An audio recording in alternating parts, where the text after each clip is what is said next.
Mahal ko talaga si Jerome. At nainiwala ako, in the end, kami pa rin yung para sa isa't isa. Pumunta ka kay Tita Charito at kay Ziggy. Sabihin mo sa kanila may ipagtatapat ako sa kanila tungkol kay Giselle. Mabubulok siya sa kulungan. Parang awa niyo na ho, gagawin ko lahat. Palayaan niyo na yung nanay ko. Lahat? I loved him with all my heart. Tapos ganun lang kadali sa kanya na sabihin sa akin na magkalimutan na lang kami? Ginawa ko na ang gusto niya. Kaya parang awa niyo na, palayaan niyo na yung nanay ko. Ang kapal din naman talaga ng mukha mo, no? Alam kong kinausap mo ang anak ko. Balak mo pa atang agawin ang anak ko sa akin. Hinahamon mo talaga ako, Rodora. Hindi, Perlita. Kapag sa loob ng isang oras wala pa rin dito si Darlene, ako mismo ang pupunta dyan para bawiin ang anak ko. Alam mo, tuwing nakikita ko nga yung pagbumukha mo, kumukulo yung dugo ko. Ang gusto ko, umalis ka sa pamamahay na to. Lumayas ka! Ay, Perlita. Darlene.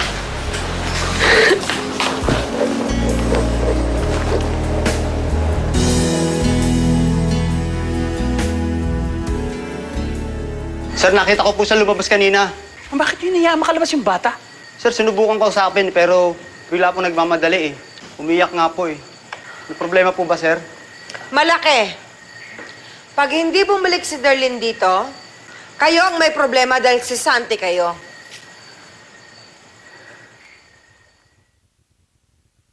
Di ba, Nay Perlita?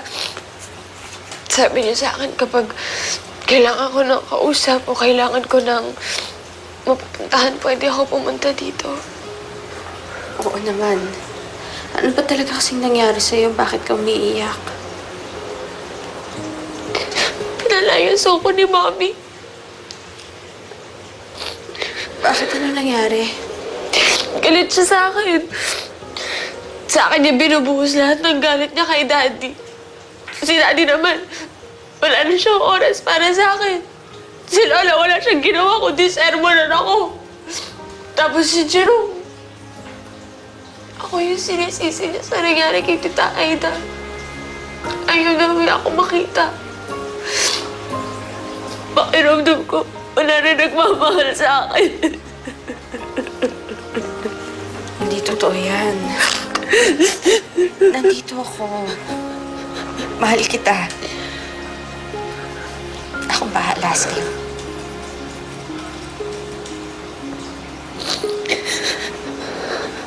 Nay, naita po.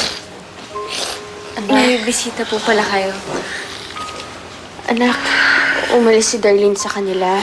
Dito muna siya sa atin. Hindi na ako, Nay Perlita. Aalis na lang ako. Ay, hindi. Dito ka lang. Mas kampante ako na nandito ka. I don't think I'm welcome here. Eh, hindi. Anak, di ba okay lang naman na dito muna si Darlene sa atin? Ayos lang po, Nay. Saka isa pa, Darlene, delikado na sa labas. Masamang babiyahe ka pa. Ihahanda ko lang hihigaan mo.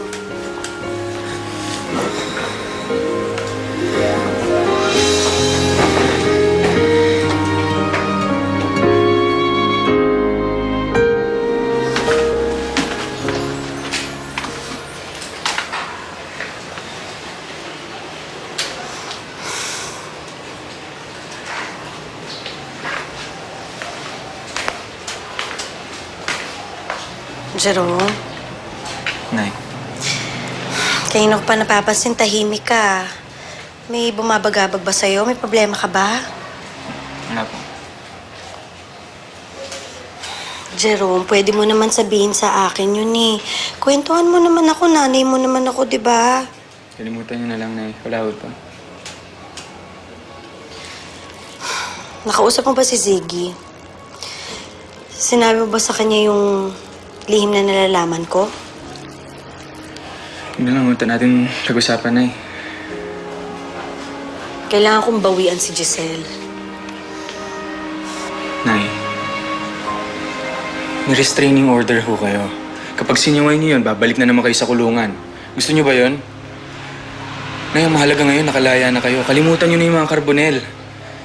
Kami na lang ho ni Itay ang isipin niyo.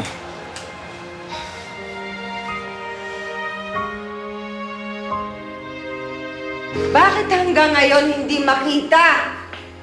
I tried calling her, okay? But she's not picking up. Saan na kaya yung batang yun?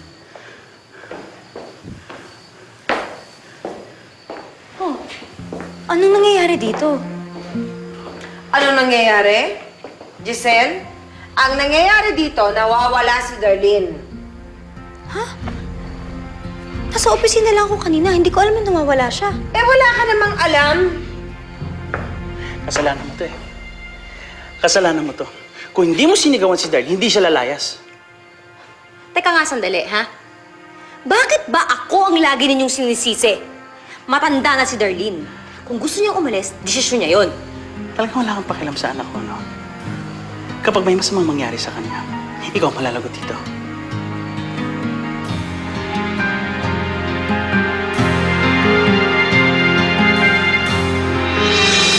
Nay, sa baba na lang po muna ako matutulog. Tabi na po kayo ni Darlene dito. Hindi kasi ako sanay na may katabi ako matulog. Walang problema. Sa baba na lang din ako matutulog. Okay lang po ba yon? Pero Nay, paano yung likod niyo? Malasaktan kayo eh. Walang problema. Sandali lang, ha? Kukunin ko lang yung ventilador. Maiwan ko muna kayong dalawa. Salamat po.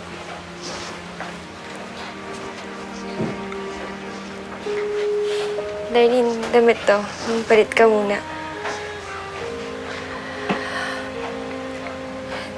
Darlene, pwede ba nating kalimutan na yung mga nangyari noon? Pwede ba wag mo kong hawakan? Baka nakakalimutan mo. Ikaw ang rason kung bakit ako nandito sa sitwasyon na to. Kasalanan mo kung bakit kami nag-break ni Jerome. Kaya kung sa tingin mo na magpapasalamat ako sa'yo para sa hospitality mo, pwede ba wag ka nang umasa?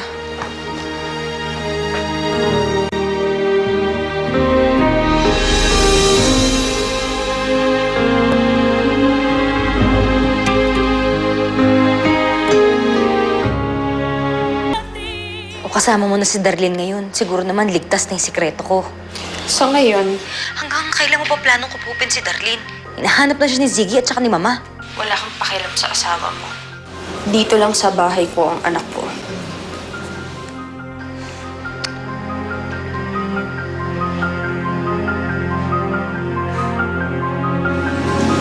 Mars, kinakabahan ako dyan sa gagawin mong yan. Ngayong nasa isang bubong na si Darlene tsaka si Marilyn, hindi kaya malaman nila yung katotohanan tungkol sa pagkatao nila? Kaya nga tumahimik ka dyan. Dahil wala akong balak aminin kay Darlene ng katotohanan. Kontento na ako nandito siya sa bahay. Paano naman si Marilyn? May conflict nga yung dalawa eh, di ba? Baka magkagulo dito. Umaasa ako na maayos nilang dalawa yon. Ako, ewan ko Mars ha, sa akin lang, ibalik mo na yung batang yun sa kanila. Kaya nga umalis yung bata doon eh. Dahil punong-puno na siya kay Giselle. Kung hindi siya kayang mahalin at alagaan ng mga kinikilala niyang magulang, ako ang gagawa nun. Mamahalin ko siya.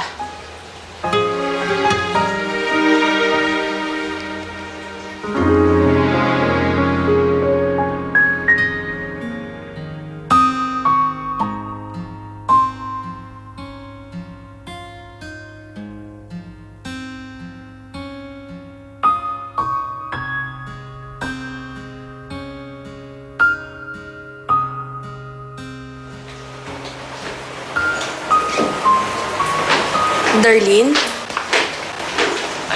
Nagising ko ba kayo na Perlita? Hindi naman. Hindi ka ba makatulog? Pasensya na ako kayo. Hindi po kasi ako sanay sa walang aircon eh. Gusto mo, iakyat ko pa yung isang electric fan para mas malamig? Para Naku. makatulog ka? Huwag na ho na Perlita. Masyado ko na nga kayo naaabala dito eh. Makakatulog din ako maya-maya. Hindi, okay lang. Sige, umakyat ka na. Dadalhin ko yung isa pang electric fan para makatulog ka na. Naalala mo ba no, nung bata ka, ako nagpapatulog sa'yo. Parati mo pa nga ako pinapakante. Gusto mo, kakantahan din kita? Nay Perlita, okay lang po. Sige, susubukan ko na kung matulog. Maraming salamat po. Good night. Sige.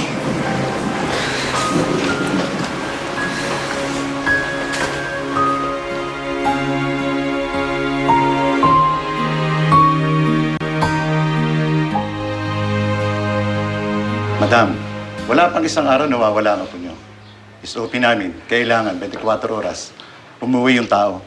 Saka kami gagawa ng aksyon. Ang laki-laki ng binabayaran ko sa buwis. Pagkatapos ganito ang isasagot ninyo sa akin, kung ako sa inyo, iigihan ko ang paghahanap kay Darlene. Kung ayaw ninyo, natawagan ko sa General at ipasisante ko kayong lahat. Actually, ganun talaga, ma'am, ang mga tao naglalayas. Sa kanilang mga kilala, doon sila nagpupunta. Meron ba kayong alam na kakilala si Darlene na pwedeng kumupkup sa kanya? Isang tao lang ang pwedeng puntahan ng babaeng yan. Halos hindi na nga ako nakatulog si inay. Kakapaypay kay Darlene eh. Diyos ko! Ang arte niya, siya na itong nakikitulog. Pwede ba? Eh, Mama Josie, intindihin na lang natin. Hindi rin naman siya sanay doon sa buhay namin ni inay. Ay, Diyos ko! Grabe yung dinadaanan ng nanay mo dyan sa Darlene na yan. Eh, mukhang ayos lang naman sa kanya. Hindi naman siya nagrereklamo. O, ikaw. Umaming ka sa akin, ha? Sa'yo, okay lang ba? Nandyan sa bahay na yung kaaway mong yan? Mama Josie, hindi naman ako galit sa kanya eh. Siya yung may galit sa akin. Siya, ginagawa ko naman ang lahat ng paraan para magkaayos kami, pero siya naman tong may ayaw. Iba na kasi ngayon, be. Dati magkaibigan kayo. Alam mo, kinakatakutan ko. Baka saktan ka niyan kung anong gawin sa'yo. Hindi naman siguro, Mama Josie. Tsaka, nakikita ko masaya si inay. Kasi, parang pangalawang anak na rin niya si Darlene. Ayos lang po sa akin yun. Siguro magbubukas na rin tayo after 10 minutes. Tapos mamaya, habang wala kang ginagawa ka, pwede doon ako muna sa grocery para bumili na. Nasaan si Darlene? Ilabas mo si Darlene. Sir, ano ang sinasabi niyo? Tinatago mo ba si Darlene? Ilabas mo si Darlene! Sir, wala akong siya dito kahit pumunta pa kayo sa bahay namin. Hindi niyo siya makikita doon. Teka, baka nakakalimutan mo yung usapan natin dalawa. Siyempre hindi, sir. Oras na malaman ko na tinatago mo si Darlene dito. Babalik sa kulungan ng nanay mo. At sisiguraduhin ko na hindi na siya makakalabas.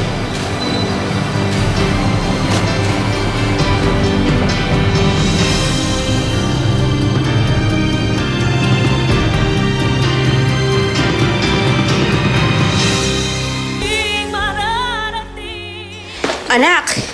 Nay, pasok ka na ba? Opo. Ay, ayusin mo muna yung buhok mo, anak. Huwag namang ganyan. Eh, Nay, malilate na po ako. Doon na lang po ako sa jeep mag-aayos. Sige, yung bimpo mo ba? Dala mo? Present. Huwag ka magpapagod, ha? Opo. Sige po, Nay. Ay! Love you, Nay. I love you, anak. Ha? Ingat doon.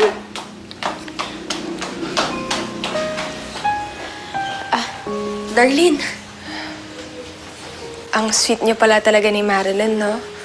Kaya pala lagi siyang masaya pumupunta sa resort kasi maganda yung simula ng araw niya lagi.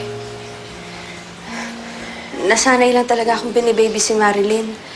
Paano kasi halos buong buhay namin kaming dalawa lang magkasama. Alam niyo na, Iperlita, si Mommy never siya naging ganun sa akin eh. Kung paano kayo kay Marilyn. Kahit nga mga simpleng pananamit ko, kung ayaw niya, may masasabi siyang masama tungkol dun. Sana nga, kayo na lang yung naging nanay ko. Total, nandito ka na sa bahay ko. Gusto mo, kunwari, ako talagang totoong magnanay? Hayaan mong alagaan kita.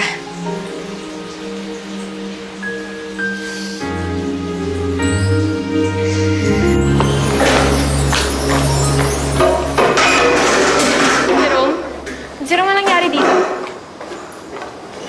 Punta si Sir Siggy, nagwawala. Nahanap niya si Darlene. Marilyn, may balita ka ba sa kanya? Alam ko kung nasaan siya. Alam ko rin na nagkaroon siya ng problema sa pamilya niya, kaya ayun. Doon muna siya sa amin tumitigil. Si Darlene talaga. Alam mo, ganyan siya palagi. Kapag may problema, imbis na harapin niya, mas gusto pa niya takasan. Anong lagay niya, Marilyn? Kamusta siya? Ayos naman siya. Naalagaan siya mabuti ni inay. Kung gusto mo, kung meron kang panahon, pwede mo siyang dalawin doon. Gusto ko naman, alam mo namang hindi pwede, di ba? Hindi ko nakakalimutan yung usapan namin ni Sir Ziggy. Marilyn, alam ko wala akong karapatan para hingin to sa'yo, pero baka pwedeng ikaw muna mag-alaga kay Darlene. Ikaw na lang kasi yung titira kong connection sa kanya eh. Hindi mo siyang pababayaan na. Sige. Diyos ko, Josie, hindi ko na ata kaya. Gusto ko lang sabihin kay Darlene ang totoo. Oh. Tapos anong ini-expect mo? Iyakapin ka niya, tapos sasabihin niya sa'yo, salamat ha, niluwal mo ko. Bakit naman hindi? Mars, syempre, sinabi niya yan sa'yo ngayon dahil magulo sila ng pamilya niya. Pero maniwala ka, hindi ito ang buhay na gusto ni Darlene. Diyos ko, isang gabi pa lang sa inyo, panireklamo na. Kung ano man ang pagkukulang ko sa pinansyal na aspeto, kaya ko naman punuan sa pagmamahal. Isa pa, sa tingin ko hindi naman material na bagay ang kailangan ni Darlene eh. Sige, Mars. Sige, Mars, ha? Gawin mo yan. Sabihin mo sa kanya na anak mo siya. Tapos, magyakapan kayo habang tumatagaktak yung pawis niyo. Ha? Mars, maging kontento ka na nakasama mo si Darlene ngayon. Alam mo naman, hindi ito permanente, di ba?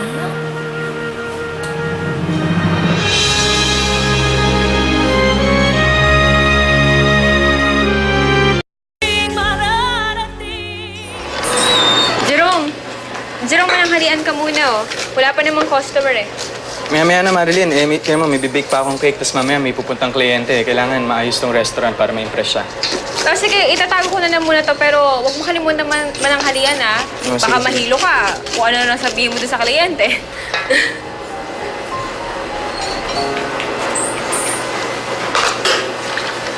Concerned ah. Buti, di nagsiselos yung boyfriend mo kay Jerome. Boyfriend? Si Harry. Ah, si Harry hindi naman seloso yun, eh. Tsaka alam naman niya na si Jerome, kaibigan ko lang. Wow! Ate, buti pa ikaw naka-move on ka na. Kasi yung si Jerome, hindi pa nakaka-move on kay Darlene.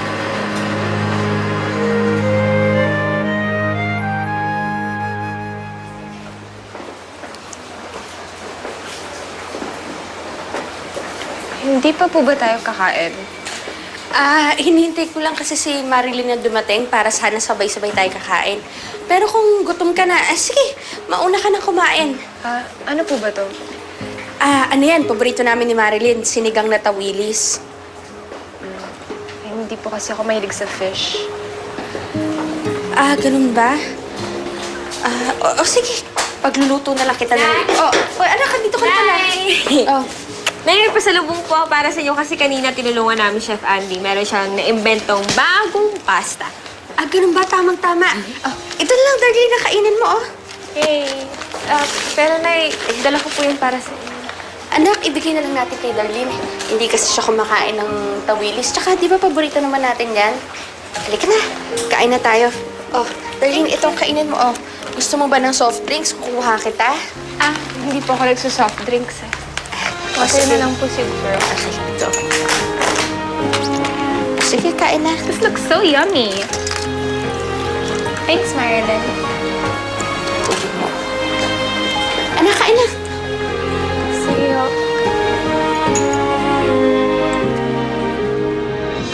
Ziggy, bakit hanggang ngayon hindi pa rin makita si Darlene? Mama, chinek ko na ho yung kwarto niya. Wala ho siyang dinalang kahit na anong gamit. Pati nga ho yung wallet niya, iniwan niya eh. Yung cellphone lang talaga niya dinala niya, kaya baka naman bumalik din kaagad dun, kaya mag-relax lang ho muna kayo. Relax? Mahigit isang araw nang nawawala ang anak natin. Sasabihin mo, mag-relax kami? Paano kung nakidnap siya? Paano kung naharas siya dyan sa labas, ha? Ano bang gusto mong gawin ko? Magpanik? Katulad ng ginagawa ninyo? Diyos ko naman, umalis lang yung bata, kala mo na, katapusan na ng mundo. Ano kung magsalita ka? Kala mo kung sino-sino lang nawawala eh. Anak kong nawawala! Kaisa-isang anak kong nawawala! Alam mo, sana ikaw na lang umalis eh. Sana ikaw na lang nawawala. Please.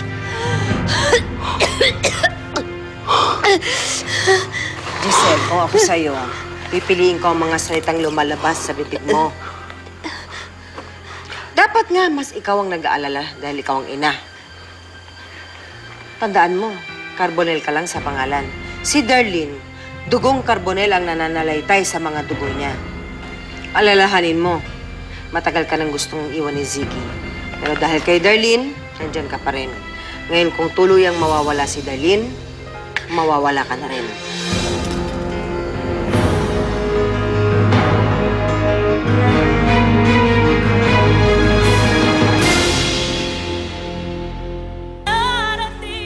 Iwan mo na yan.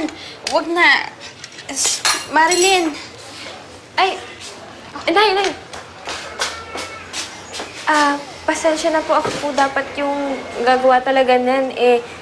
Tumawag lang po si Harry. May tinatanong lang po. O, yun naman pala. Alika na, darling. Huwag mo nang gawin yan. Di ka naman sanay sa gawaing bahay. Okay lang po, Nay Perlita. Parang pasasalamat ko na sa inyo to. Naku, wag na. Hayaan mo na. Kasi Marilyn na lang tatapos yan. Okay na po. Wag na. Okay lang po. Aray. Oh, bakit? Ano nangyari? Tignan ko nga. Hindi, okay lang po. Maliit lang po na sugat to. Kasi naman, Marilyn ikaw nang tumapos nito. Huwag mo nang pinapasa yung dapat mong ginagawa. Alika, gamutin muna natin yan. Baka ma-infeksyon. Alika.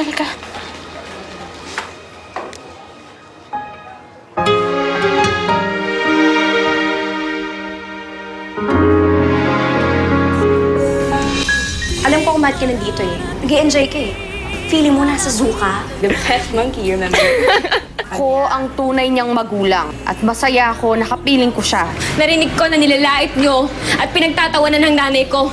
Umaas pa rin ako na magkakaayos yung dalawa at magkakaturingan din silang tunay na magkapatid. Grabe ka, no? Mukha ka nang ang unggoy, tapos asal-ahas ka pa. Aba! Sumusobra ka na!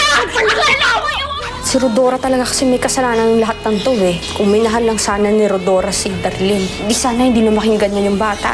Alam mo, sinisisi ko pa yung sarili ko kung bakit nag-less si Darlene. Tapos malalaman ko na inaway-away mo siya? Hindi ko lang naman agad nasabi sa'yo kasi natatakot ako sa pwede mong gawin sa akin. Dapat matakot ka! Dahil kapag hindi bumalik si Darlene dito, ikaw ang balalayasin ko. Ano bang mahirap intindihin sa ayaw niya na sa pamilya niyo? Ay, kung hindi mo kaya gawin, ako gagawa. Ako mananakot kay Giselle. Ano yung hawak na sikreto mo sa kanya? Tungkol lang sa pagkatao ni Darlene. Ano pong tungkol sa pagkatao ni Darlene? Hindi ako alis dito nang hindi ko kasama ang anak ko! Wala kang karapatang tawagin siya anak dahil hindi mo siya anak! Hindi siya nang galing sa'yo! Anak ko si Darlene! Totoo ba ang narinig ko, Nay Perlita? Ako yung anak ninyo?